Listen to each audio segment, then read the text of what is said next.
A daren jiya ne dai aka ga shugaban ƙasar Amurka Donald Trump yana ta ikirarin cewa a yau Lahadi ƙasar Iran da ƙasar Amurka za su sa hannu na cimma yarjejeniyar da ake shirin ƙullawa a tsakanin ƙasashen guda uku domin kawo ƙarshen wannan yaƙi gaba ɗaya. Wanda aka ji yana ta ikirarin cewa fa ƙasar Iran ta miƙa wuya, ta amince ba za ta ƙirƙiri makamin nukiliya ba, haka zalika ba za ta sai makamin nukiliya daga hannun kowace ƙasa ba. Wannan shi ne labarin da yake ta yawo a kafafen sada zumunta. Wasu daga cikin magoya bayan Iran suna cewa kuma ya haka? Ko dai da gaske ne ƙasar Amurkan ta yi galaba akan ƙasar Iran ne? To ga gaskiyar abin da yake faruwa.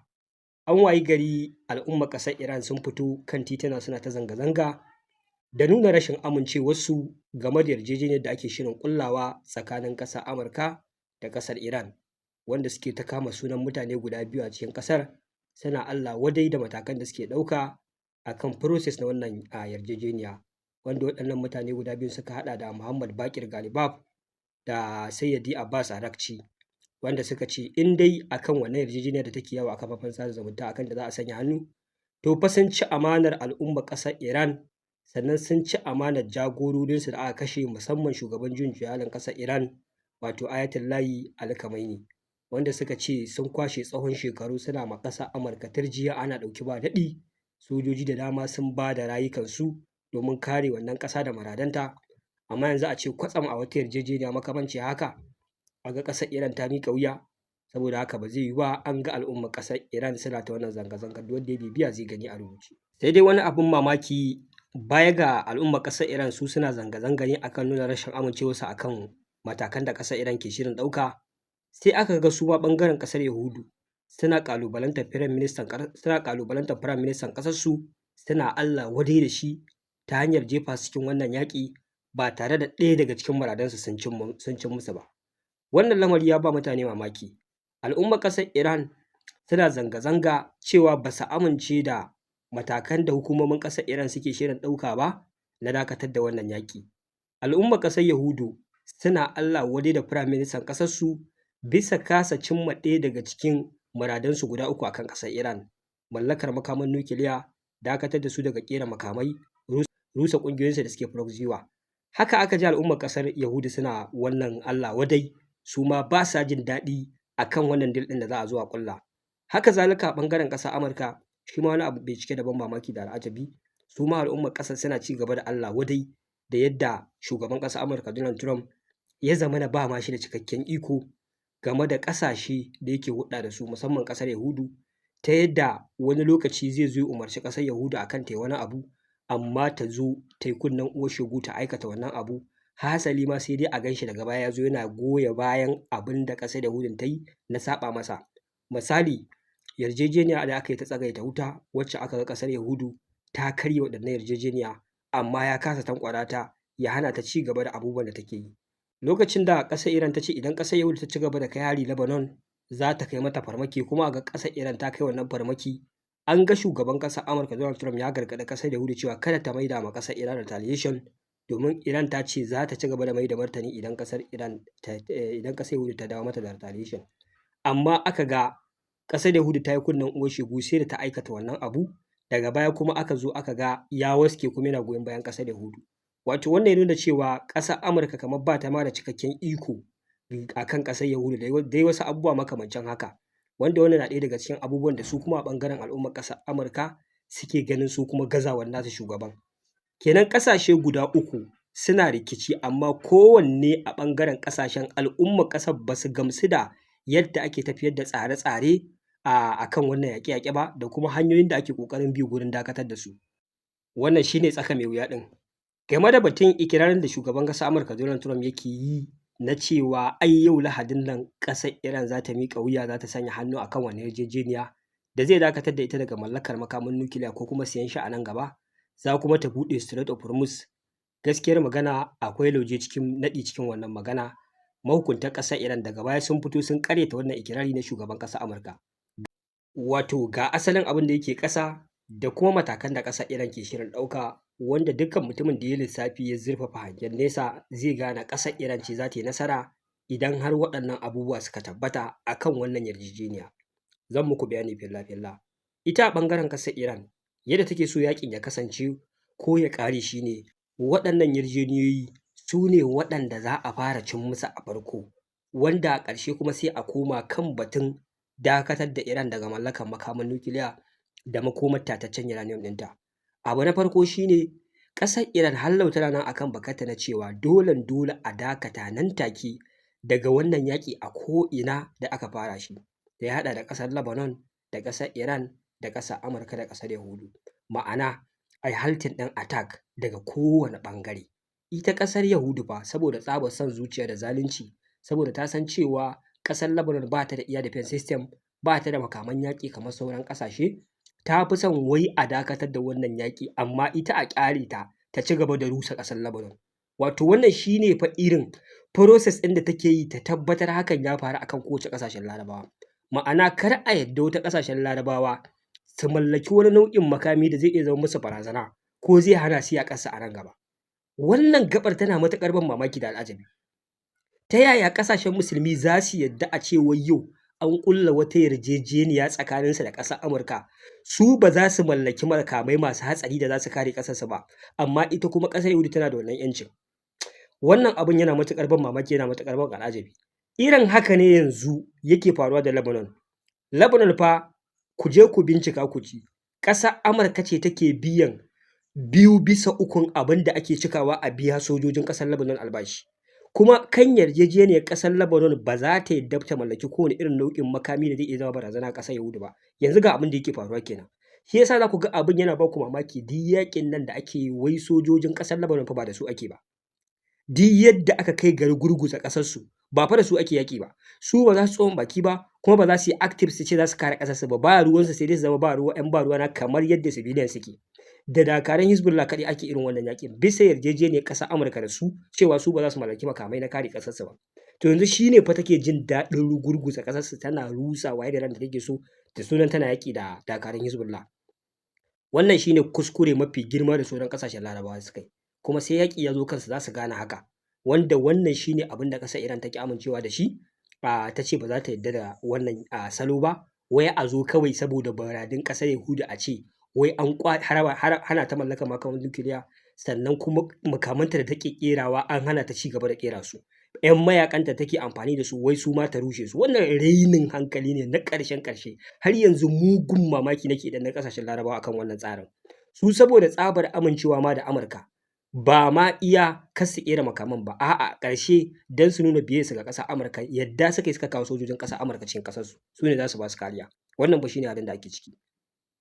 To saboda haka ƙasar Iran ta ce mataki na farko dole a tsagaita wannan yaƙi a waɗannan ƙasashe gabaki ɗaya nan take. Su kuma ƙasar Yahudu ba su yadda ba a tsayar, sai dai a tsaya tsakaninsu da Iran da Amurka, amma tsakaninsu da Lebanon tun da riba suke ci, su ba su yadda a dakata ba. To shi ne shi kuma su ne su kuma ƙasar Iran suka ce a tafi sai dai a haɗa da dakatar da ƙasar Yahudu. To su kuma Yahudu yanzu dakatar da su ɗin da za a yi shi ne ransu yake ɓaci, suna jin cewa idan aka ƙulla wannan yarjejeniyar bisa wannan tsarin an cuce su, an zalunce su, ba za a saki hannunsu su ci gaba da abin da suka saba yi ba. Wannan shi ne abin da yake nema ya zama tangarɗa suke bore a kai. Abu na farko kenan. Sai kuma maganar naval blockade ɗin ƙasar Amurka, wanda aka ce idan aka dakatar da yaƙi nan take da Iran da Lebanon da ko'ina, ƙasar Amurka wannan naval blockade ɗin nata na sojoji 15,000 za ta tarkata shi gabaki ɗaya da sojojinta ta bar Strait of Hormuz da su a cikin kwanaki 30, wanda wannan shi ne mataki na gaba. Sannan kuma ita kuma Iran idan aka yi mata haka, aka cire naval blockade, aka dakatar da ƙasar Yahudu daga ci gaba da kai hari a Lebanon, ita kuma ta yi alƙawari za ta buɗe Strait of Hormuz ga commercial oil tankers su zo su rinƙa wucewa, jiragen dakon mai na kasuwanci na ƙasashen mutane za su ci gaba da wucewa. Sai kuma maganar sanctions. Wannan magana tana da matuƙar muhimmanci, jama'a ba sa gane wannan magana tana da muhimmanci, duba da ba su san halin da ƙasar Iran take ciki ba. Magana ta gaskiya, sanction yana ɗaya daga cikin abin da yake durƙusa da tattalin arziki, ƙasa ta zama tana cikin mawuyacin hali. Kaga da idan naira 100 tana iya siyan maka wani abin amfani, ta zo ba wani abu da ta iya siyan maka, kamar yadda muka tsinci kanmu a Najeriya. Yanzu da 10,000 za ka iya siyan kayan abincin gidanka gaba ɗaya har da buhun shinkafa a ciki, da galan ɗin manja, da galan ɗin man gyaɗa, da komai a cikin 10,000. To yanzu 10,000 sai dai ka auni lokan shinkafa guda 4 zuwa 5, kai sai dai ka auni ma guda 4. Lokan fa shinkafa da fa 10,000 za ka sai buhun shinkafa na 6,500 ko na 7,000, ka sai galan ɗin manja 1,000, ka sai galan ɗin man gyaɗa 1,000 da naira 100, ka sai katan ɗin taliya 1-2 ka kawo gidanka a 10,000 fa. Amma yanzu naira 100,000 ma ba za ta maka wannan aikin ba. To yana ɗaya daga cikin karyewar tattalin arzikin ƙasa. To mu fa ba ma sanction ɗin aka sa mana ba. To su already ƙasar Iran suna cikin irin wannan sanction ɗin da ya jefa ƙasar cikin bala'i da masifa na karyewar tattalin arziki har ya kai ga al'ummar ƙasar suna zanga-zanga. Wanda to fa a yanzu a cikin wannan deal ɗin, tun da akwai sanction ɗin nan wanda ƙasar Iran ba ta da makamin nukiliya fa aka sa mata wannan sanction ɗin fa. Jama'a abin da bari in faɗa muku strategy ɗin ƙasar Iran. Ina fito muku da waɗannan bayanai ne don ku fahimci asalin hikima da dabarun ƙasar Iran a wannan yaƙi, wanda tun farko ni na gane haka. Za ta yadda a ƙarshe ta ce ba za ta mallaki makaman nukiliya ba, amma tana buƙatar duka waɗannan sanction ɗin da aka sa mata a ce an cire su. Na rantse muku da Allah idan ƙasar Amurka ta yadda aka saka hannu a wannan deal ɗin, billahi allazi la ilaha illa huwa ta zo ta yi mummunan da na san da ba taɓa yi ba a duniya. Ku abin da ba ku fahimta ba shine kafin farkon wannan yaƙin ƙasar Iran ba ta da makaman nukiliya. Yarjejeniya aka yi tsakanin ƙasar Amurka da ƙasar Iran ba za ta mallaki makaman nukiliya ba a zamanin mulkin Barack Obama. Amma an ba ta izini ta ci gaba da haɓaka tataccen uranium kar ta kai shi matakin mallakar makaman nukiliya, wanda akan wannan tsarin ake fa. Ba ta da shi ɗin, ba ta kai ga mallakar shi ba. Shugaban ƙasar Amurka Donald Trump da ya ga ta kai shi matakin 60 yana jin tsoron za ta kai 90 ta mallaka, shi ne ya zo ya tayar da wannan yaƙi. Kuma already an yi wannan yarjejeniya tsakaninta da ƙasar Amurka. Akwai sanction na hana ta sayar da ɗanyen man fetur, na hana ta yin kasuwanci. Sanction duk duniya an yi ittifaqi ba wata ƙasa da take under sanction kamar ƙasar Iran bayan ƙasar North Korea. Su ne suka fi kowane ƙasa zama cikin under sanction, wanda wannan abun yana karya tattalin arzikinsu. To ku fahimci ana matakin ma ba su da shi, ba su kai ga mallakan ba suna under wannan sanction ɗin. Yanzu kwatsam sai aka zo aka jefe su da yaƙi wai ba za su mallaka ba. Su kuma sai suke amfani da hikima da dabaru. To yanzu idan kuna so ba za mu mallakan ba, waɗannan sanction ɗin da already dama muna cikinsu kafin ma ga kai ga barazana sai kun yaƙi da mu akan ba za mu mallaka ba. To yanzu muna buƙatar duk sai kun cire mana su. Yanzu ƙasar Iran za ta dawo ta yi numfashi kenan. Dama already ba ta da shi ba ta mallake shi ba. Kuma yanzu gashi an zo an faɗa cikin yaƙi da ita. To bari ta yi amfani da wannan damar in kana so ka kwace daga wannan yaƙin. Wannan sanction ɗin sai ka zo ka cire mana shi. Sai mu dawo kan the same level ɗin da ka zo ka same mu ka fara yaƙi da mu. Ban sani ba ko mutane sun gane karatuna, sun fahimci abin da ƙasar Iran take so ta yi, wanda da tun farkon fara yaƙin ta miƙa wuya ta ce a haka za a ce a'a ba a yadda ba. Amma da yake ta ja an sha wuya an yi yaƙi an yi ɗauki ba daɗi, dabarun ƙasar Amurka sun ƙare, to yanzu tana cewa ta yadda ba za ta mallaka ba, za a ce to mun yadda ke kuma za mu cika miki muradanku. Ban sani ba ko mutane sun fahimci hikimar ƙasar Iran a nan. Wanda dama ina gaya muku fa ba ta da shi, amma yanzu ta riƙe ƙasar Iran ne Amurka ne a cikin wannan yaƙi don a cire mata waɗannan sanction ɗin ta yi numfashi. Za ta ci gaba da ƙera ballistic da hypersonic missile masu matuƙar hatsari kamar yadda tana under sanction ta ƙirƙire su ba iya dakatar da ita ba. Ina kuma ga shi an cire sanction an ba ta dama ta yi bari ta yi numfashi tana sai da ɗanyen man fetur ɗin tana kasuwanci da ƙasashe ta ƙara yin kuɗi. Ina tabbatar muku da sun kira ruwa ba lema, wanda da yawa mutane ba su fahimci abin da ake so a cimma ba. A ƙarshe dai gundarin zancen wannan shine hikimar ƙasar Iran, wanda kuma gashi cikin yarjejeniyoyin da nake gaya muku har da wannan sanction ɗin ake magana za a sanya mu hannu na a ba ƙasar Iran dama ta yi numfashi. Sai kuma magana ta gaba shine fa wai ƙasar Iran ta ce a cikin wannan yarjejeniya za a haɗa mata dala biliyan 300 na gyara rushe-rushen da aka mata cikin ƙasarta. Ƙasar Amurka da ƙawayenta da suka yi involving a wannan yaƙi za su haɗa ma ƙasar Iran dala biliyan 300 wanda za ta yi reconstruction ɗin ƙasarta. Wannan fa yana cikin wannan yarjejeniya. Wanda idan aka ma ƙasar Iran haka, to ita kuma za ta koma kan matsayinta na cewa ba za ta mallaki makaman nukiliya ba.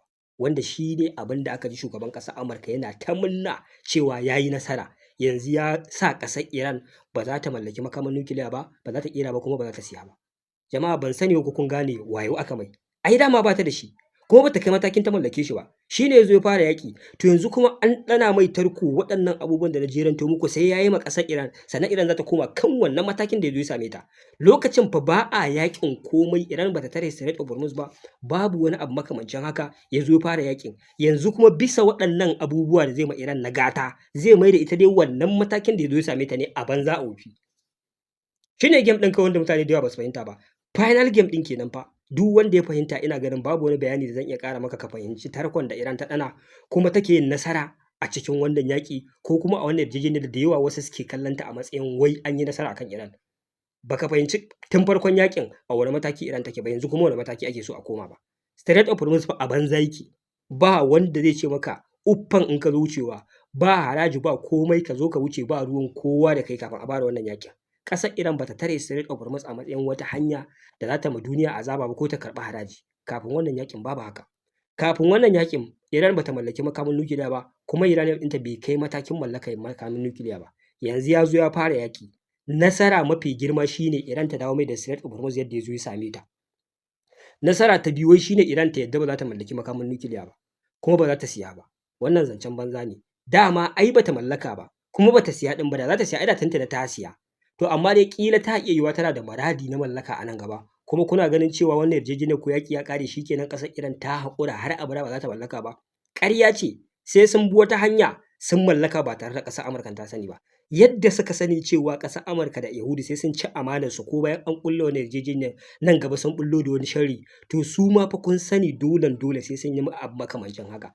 Wanda ni a iya nazari da tunanina next target ɗin ƙasar Iran ana samu aka dakatar da wannan yaƙin, to ina jin number one goal ɗinta shine mallakar makaman nukiliya ta ƙarƙashin ƙasa, wanda kwatsam sai dai a ga ta mallake shi. Ni na fi ganin haka. Kuma ga shi a yanzu za ta yi nasara a sassauta mata sanction, ta yi breed tattalin arzikinta ya dawo al'ummar ƙasar ta zo ta sakata ta wala. Jama'a wannan shine halin da ake ciki. Idan ƙasar Amurka ta yadda a yanzu waɗannan abubuwan suka tabbata a farko aka fara sa musu hannu, to ƙasar Iran ta yadda nan da kwanaki 60 a zo a tattauna ta yadda ba za ta mallaki makamin nukiliyan ba, komai ya ƙare, hatta uranium ɗin ta yadda za ta yi diluting ɗin shi a cikin ƙasarta. Wanda wannan shine matsayin ƙasar Iran, shine abin da shugaban ƙasar Amurka Donald Trump shi tunanin shi sai dai a tsallake duka waɗannan abubuwan na farko, a zo a saka hannu kawai a bashi a rubuce. Ƙasar Iran ba za ta mallaki makamin nukiliya ba, sannan za ta yi diluting ɗin uranium ɗin shi ko kuma za ta ba shi dama ya shigo ya kwashe. Shi ba abin da yake so a bashi a rubuta a takarda ya ɗaga ma duniya ya ce gashi nan I win, na yi nasara. Shi tunanin shi kenan. To yanzu inda gizo ke saƙa a wannan yarjejeniya shine ita ƙasar Iran bata yadda a tsallake duk waɗannan abubuwan da na karanto muku ba, a je kan kawai ta saka hannu, ni Iran na yadda ba zan mallaki makamin nukiliya ba kuma ba zan siya ba, sai ya nuna ma duniya a'a, ita yanzu a fara da waɗannan abubuwan da na jeranto muku, a zo a bi su ɗaya bayan ɗaya. Idan aka tabbatar sun kammala, an dakatar da yaƙi, an cire sanction, an ba ta frozen asset ɗinta, an yi komai, to daga baya a ƙarshe sai a zo a sa hannu akan uranium. Mun yadda ba za mu mallaka ba, mun yadda ba za mu siya ba, za mu yi diluting ɗin shi a cikin ƙasarmu. Shi kenan, magana ta ƙare, yaƙi ya ƙare har abada. Amma bai isa ya mata wayo ta saka hannu ba tare da an yi waɗannan yarjejeniyoyin daga farko ba, wanda shi a tunaninsa yau shine abin da za a saka hannu a kai. Wanda kuma daga baya na fahimci ƙasar Iran a nata ɓangare ta ce waɗannan abubuwan take so su fara tabbata kafin a kai ga wannan na ƙarshen.